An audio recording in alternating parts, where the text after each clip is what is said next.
My stepdaughter mocked me in front of my family, and when I faced her, my wife shamed me.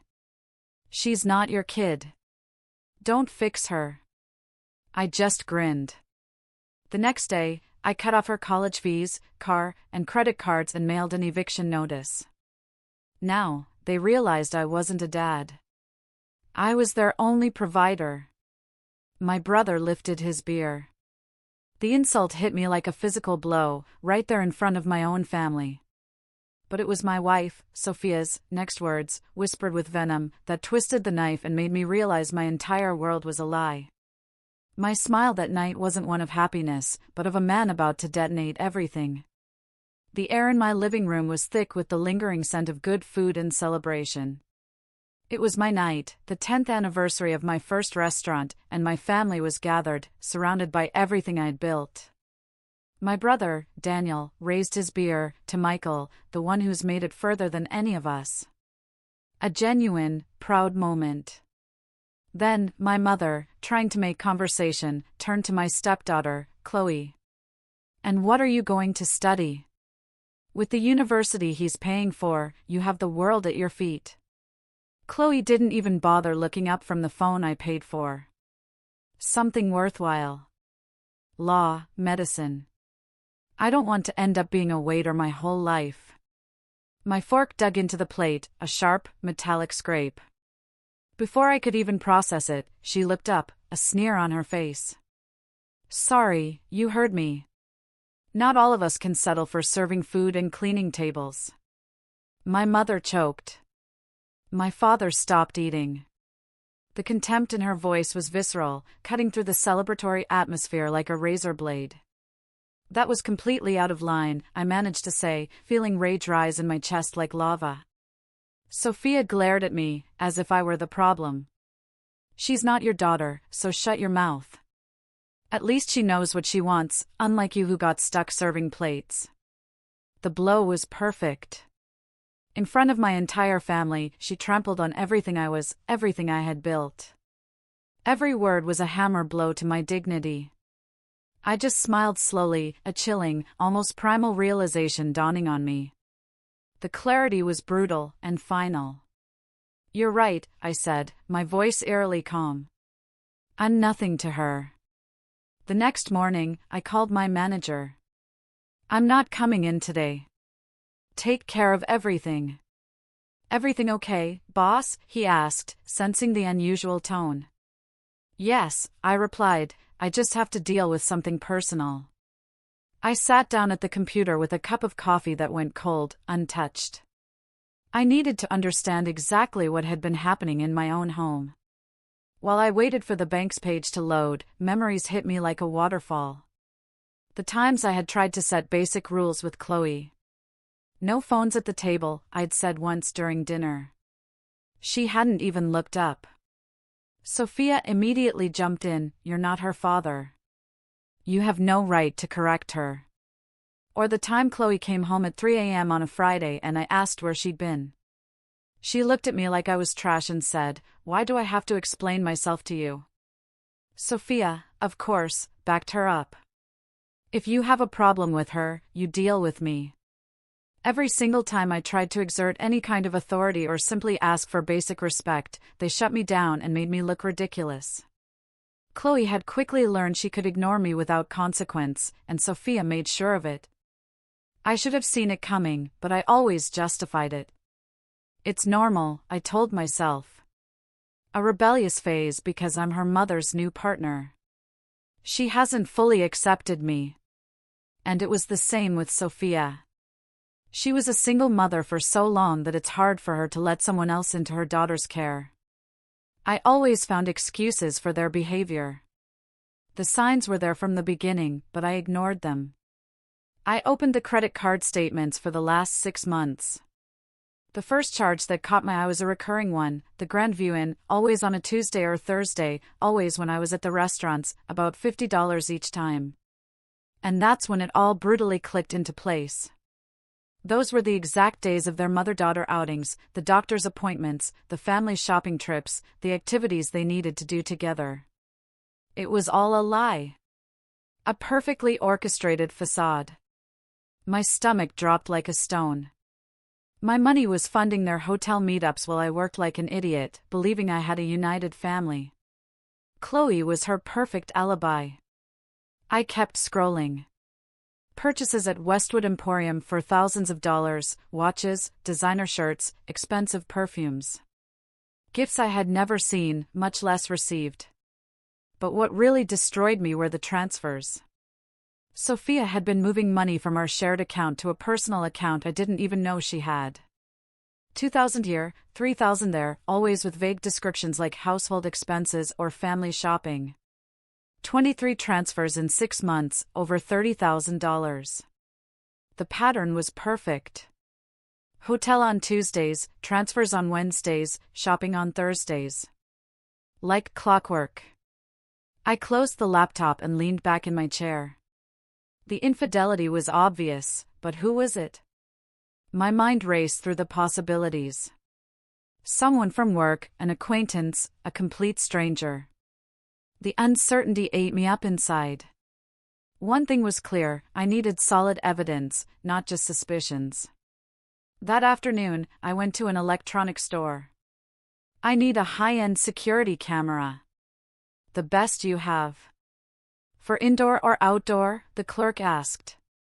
Outdoor. I want to improve the neighborhood security, I lied smoothly.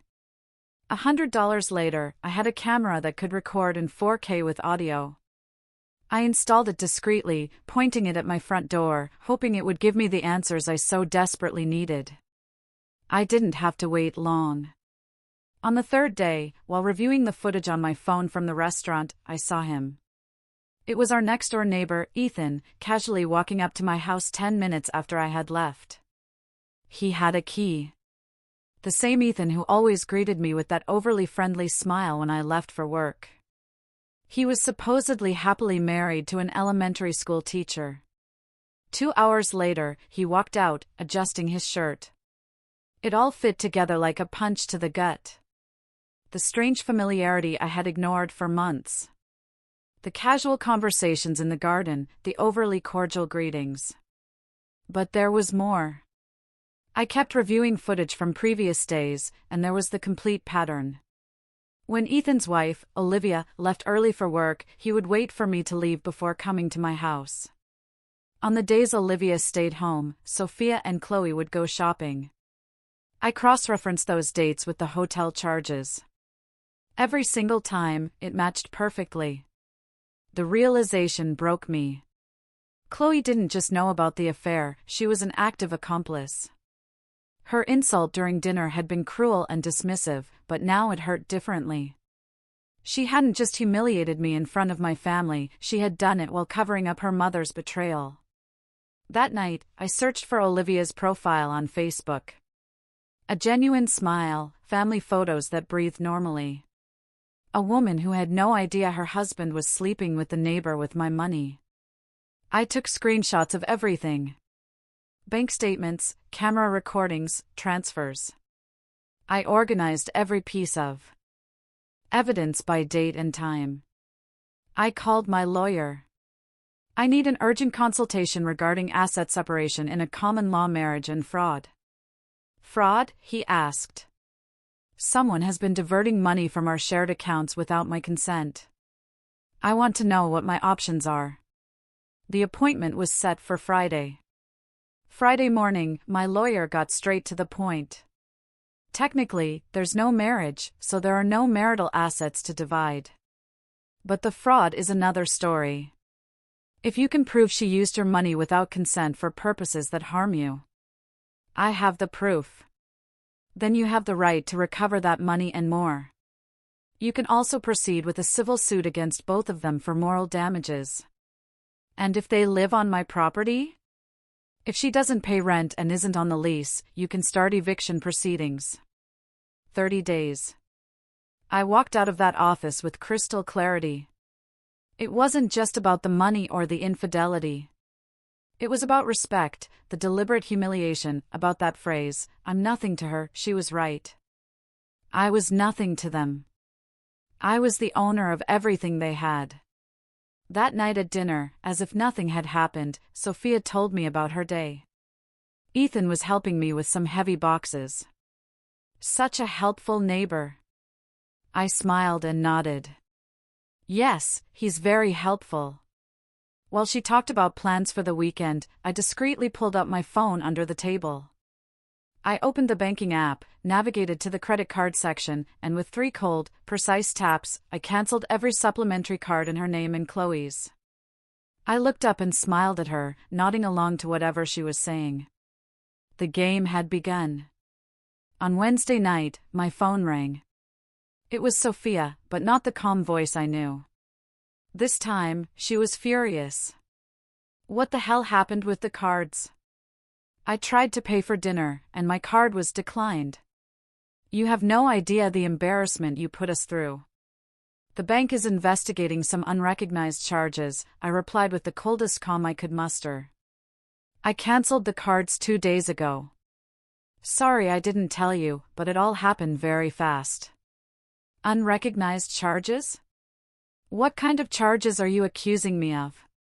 No, honey. They're purchases and transactions that don't match our usual spending. That's why I canceled the cards. Maybe your daughter lent the cards to her friends, and that's where the charges came from. We have to wait for the bank to finish verifying the data.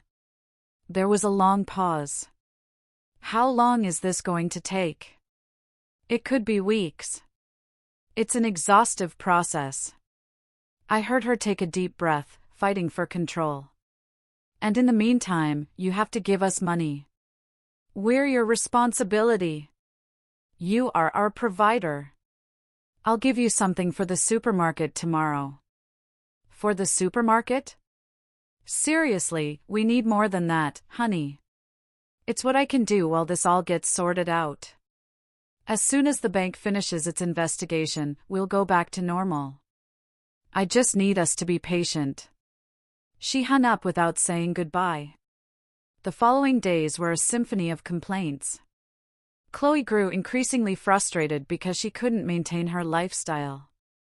No shopping trips to the mall, no expensive outings with her friends, no extra dance classes that I paid for.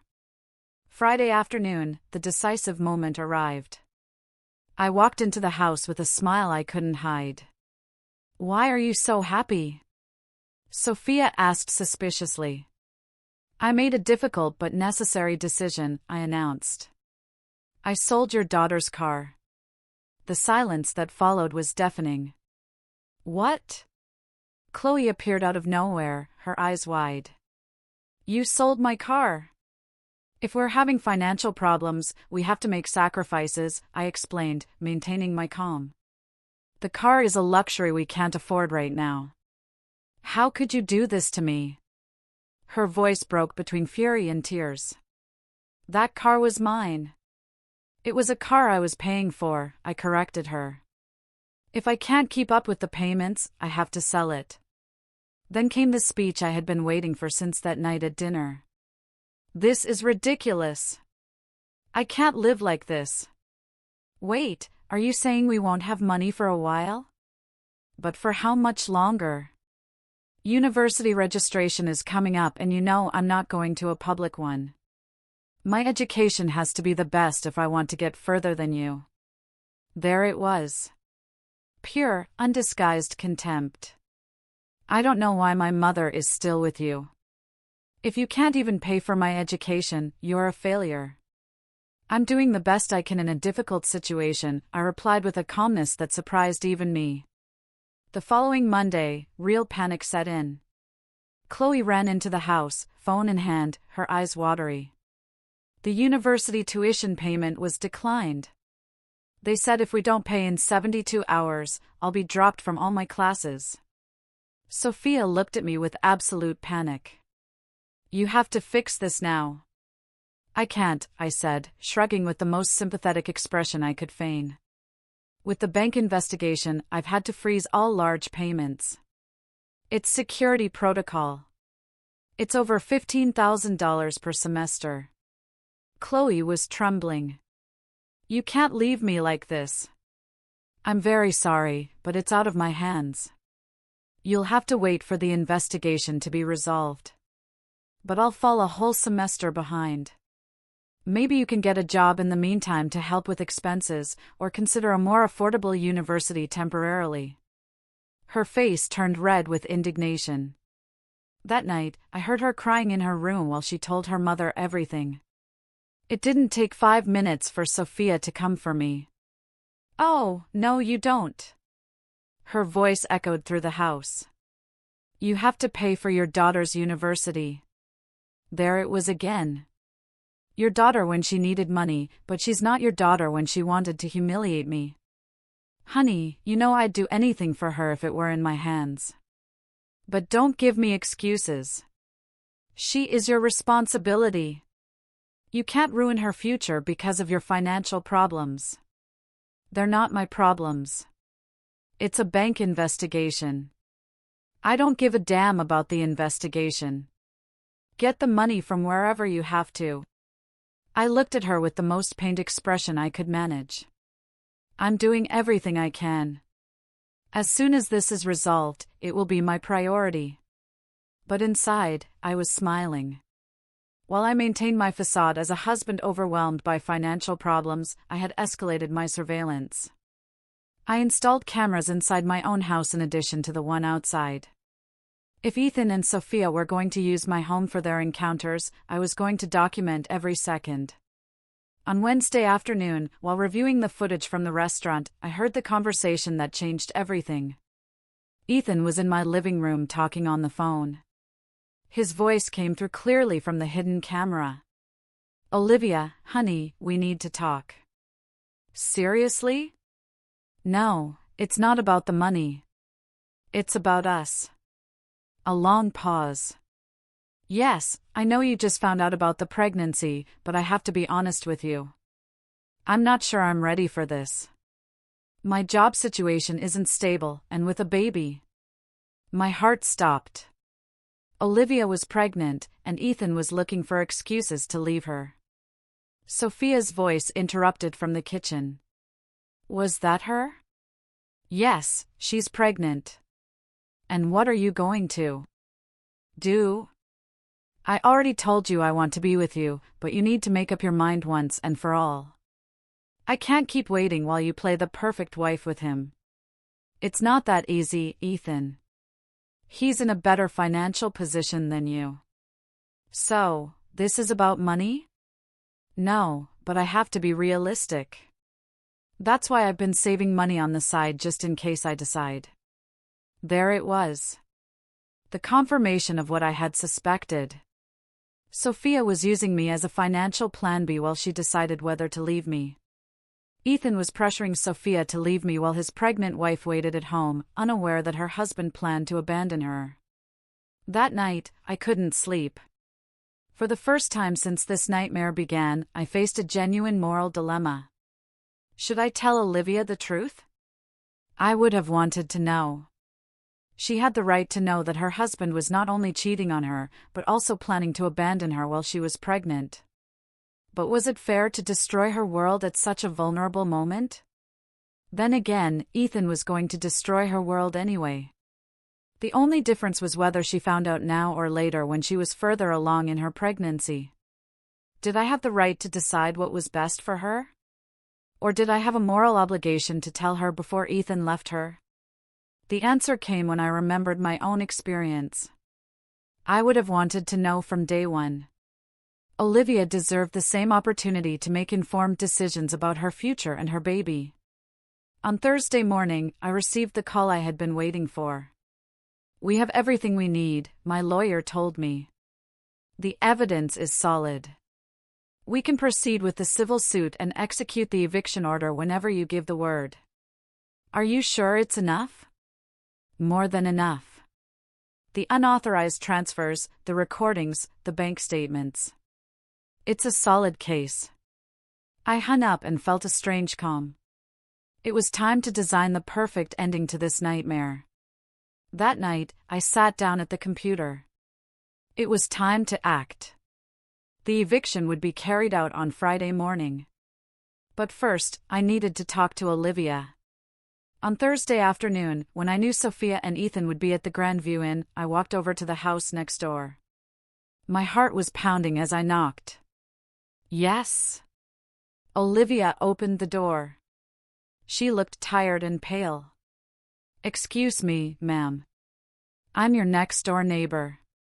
I need to talk to you about something very delicate involving your husband. Her face changed immediately. What's wrong with Ethan? Could we talk inside? I have some evidence I think you should see. Once we were seated in her living room, I opened my laptop. Ma'am, I'm very sorry to have to show you this, but your husband has been using my house for encounters with my wife. I have recordings. I showed her some of the clearest footage. Ethan entering and leaving my house. The dates, the times. Her face went pale. This can't be true. I know it's hard to believe, which is why I'm proposing something.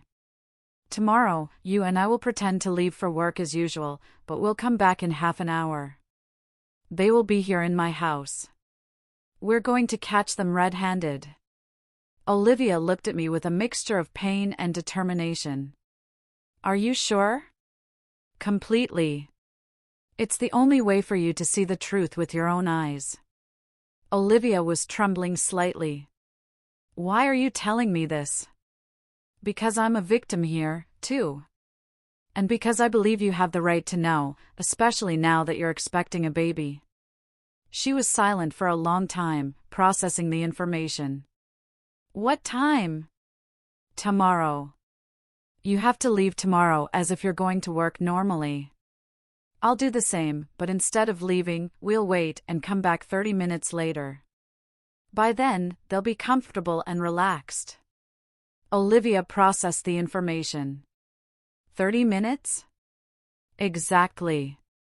We need to give them enough time to feel safe and well, to leave no doubt about what's happening. She nodded slowly.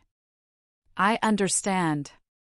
Tomorrow, I'll leave as usual, but I'll be back in half an hour. I walked back to my house knowing that this entire charade would end tomorrow. The truth would be there, raw and undeniable, for Olivia to see with her own eyes. That night, I called my lawyer. Everything is ready. I'll pick up the eviction notice first thing in the morning. All right, I'll have it ready. The game was over. All that was left was to say, checkmate. Friday morning, I left the house earlier than usual. I'm heading to the restaurant, I told Sophia. I have to take care of some pending matters early. Will you be back for lunch? I don't think so. It's going to be a long day.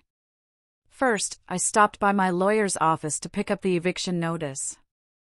The documents felt heavy in my hands, but also liberating. On my way back, my phone vibrated with a text from Olivia. Asterisk, I've left the house. All set, asterisk, I replied immediately. Asterisk, perfect. I'm on my way. Had to pick something up. Meet me at the neighborhood park, asterisk, I parked 2 blocks from my house and walked to the park. Olivia was already there, sitting on a bench, looking nervous but determined. Are you ready? I asked her. No, not really. But let's do this. It's okay. You're not alone in this. We're in this together. We're going to make them regret messing with us. She nodded, trembling. We walked in silence to my house. My heart was beating so hard I was sure she could hear it. When we arrived, I took out my keys and opened the door slowly and quietly. This is your last chance to back out. If you're not sure, I whispered. No, I need to see this. I opened the door and we went inside. We found clothes scattered all over the floor. It seemed they were in quite a hurry. Then we heard the moans coming from our bedroom. With my heart pounding, we went up the stairs. Olivia, barely holding back tears, looked like she was about to throw up. As we got closer, the sounds grew louder.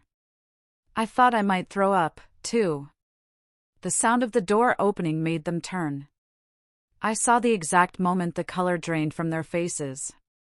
Ethan nearly threw Sophia to the floor as he scrambled up, barely covering himself with a sheet.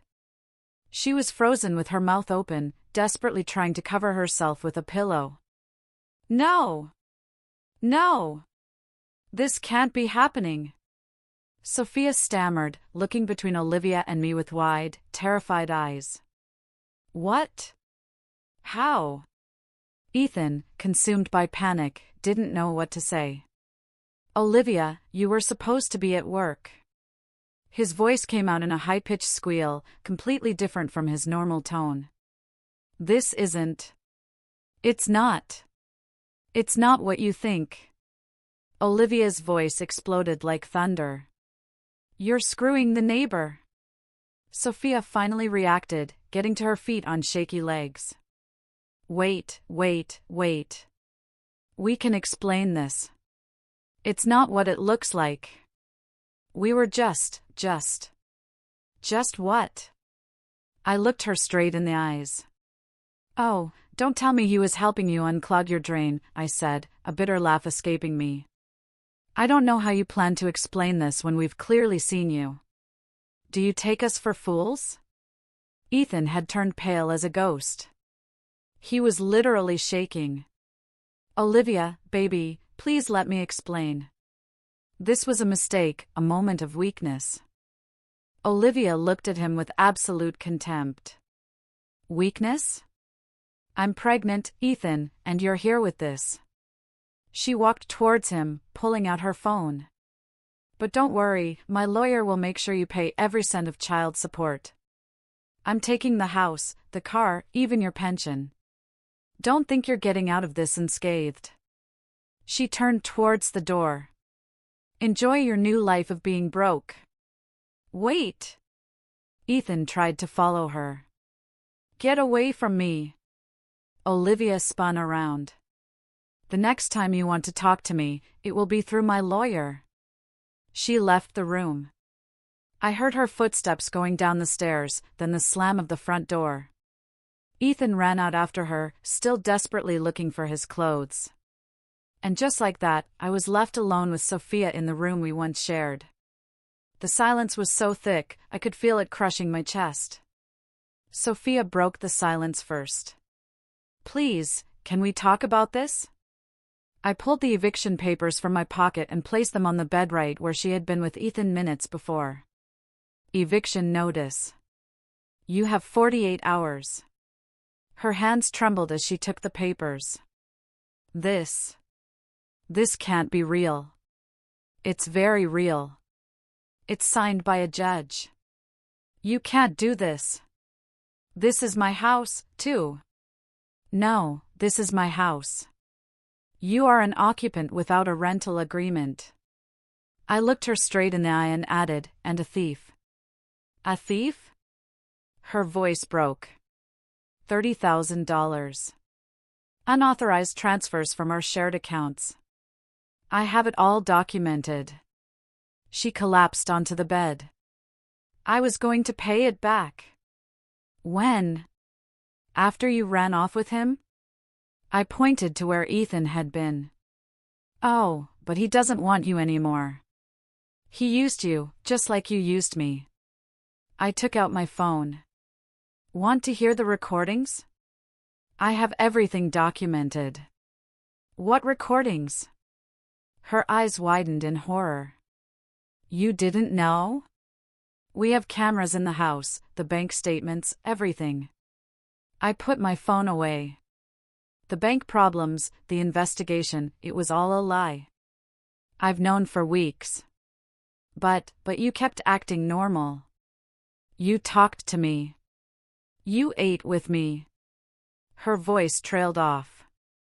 I needed time to prepare everything legally, to make sure you couldn't keep a single thing that's mine. At that moment, we heard footsteps in the hallway. Chloe appeared at the door, visibly bewildered by the situation.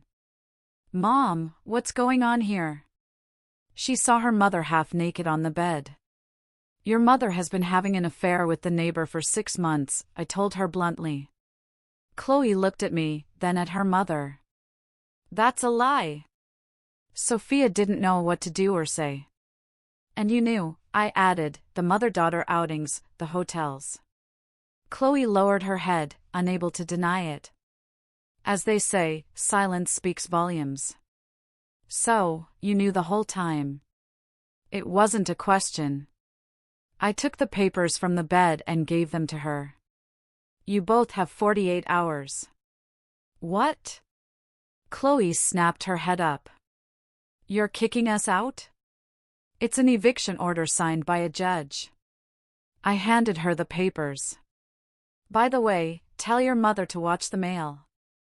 The summons for the lawsuit over the $30,000 she stole will be arriving soon. $30,000? Chloe turned even paler. Yes, $30,000. I looked at Sophia. She was planning to run off with the neighbor. Money that you will now have to pay back with interest and damages. It was our money, Sophia said, getting up from the bed, still trying to cover herself. It was my money, I cut her off, and you used it to build your plan B. Chloe connected the dots. Mom, instead of using it for my education, you were planning to leave me? Sophia's silence was all the answer she needed. It seems your mother chose her lover, and you helped her by covering for it all. But what am I going to do now? Her voice broke. University? That's not my problem. Like you said, I'm not your father. I headed for the door. You have 48 hours. Not a minute more. Sophia came up to me. Wait. I was wrong. I made a mistake. Please, you can't do this to us.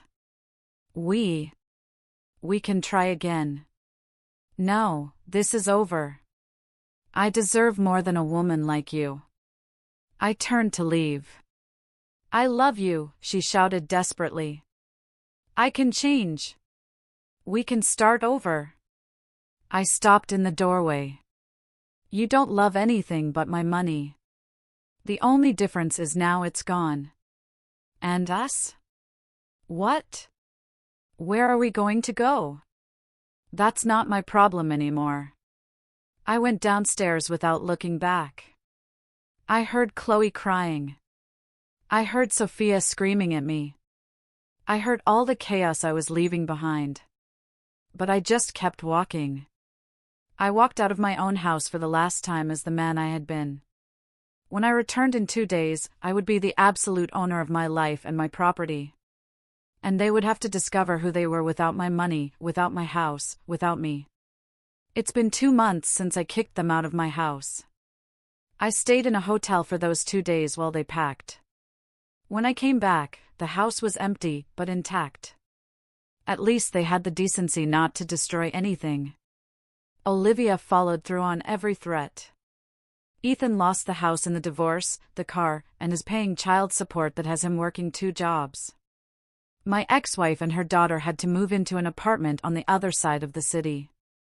The civil lawsuit forced her to return the $30,000. She had to empty that secret account down to the last cent, plus interest and legal fees. In total, she lost almost $40,000. The irony wasn't lost on me. Her relationship with her daughter became toxic. I sold the house 3 weeks ago. I didn't want anything that reminded me of that lie.